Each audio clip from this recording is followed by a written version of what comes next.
ng bayan, maasahan anumang panahon.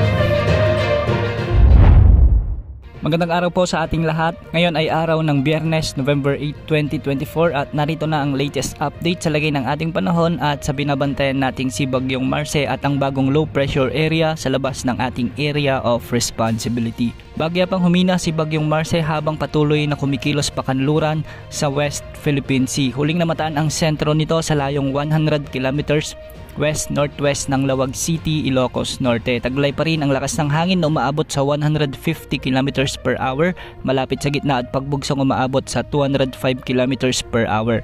Kumikilos ito ng 15 km per hour ng west-southwest. Sa ngayon nakataas pa rin ang tropical cyclone wind signal number 3 sa Ilocos Norte, ang northwestern portion ng mainland Cagayan, ang northern portion ng Ilocos Sur, samantalang signal number 2 naman sa western portion ng Babuyan Islands, ang northern at western portion ng mainland Cagayan, ang nalalabing bahagi ng Apayao, ang nalalabing bahagi ng Abra, ang northern at western portions ng Kalinga at ang central portion ng Ilocos Sur. Samantalang signal number 1 pa rin sa Batanes, ang nalalabing bahagi ng Babuyan Island, ang nalalabing bahagi ng mainland Cagayan, ang northern at western portion ng Isabela, ang northern at western portion ng Nueva Vizcaya, ang northwestern portion ng Quirino, ang nalalabing bahagi ng Kalinga sa may Mountain Province, Ifugao, Benguet, ang nalalabing bahagi ng Ilocos Sur sa may La Union at ang northern portion at central portion ng Pangasinan. Makakaranis pa rin ang mga lugar na ito ng mga pagbugso ng hangin at mga katamtaman hanggang sa malalakas na pagbuhos ng ulan.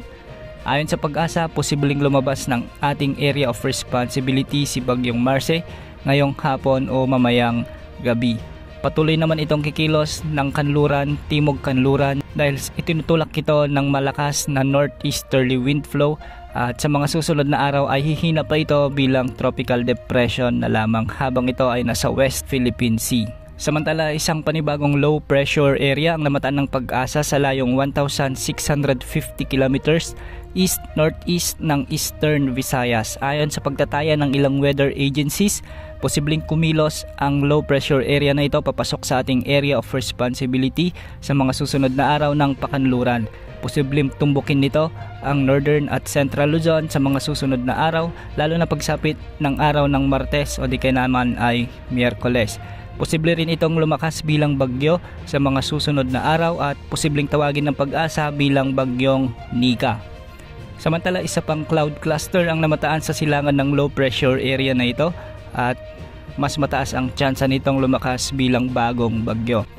Kikilos din ito ng hilagang kanluran at sa mga susunod na araw ay posible ring pumasok sa ating area of responsibility. Nakikita rin sa mga forecast models na medyo malakas ulit ang potensyal na bagyo na ito at posibleng tumbukin rin ang northern at central Luzon. Hindi rin inaalis ang posibilidad na mag southwestward o di kaya naman ay tumama sa may Bicol region at Metro Manila. Dahil nga sa malayo at matagal pa, posible pang maraming pagbabago sa mga potensyal na bagyong ito. Laging mantabay sa ating channel para sa mga susunod na updates. Yan ang update sa lagay ng panahon. Ito pang weather update ng bayan, maasahan anumang panahon.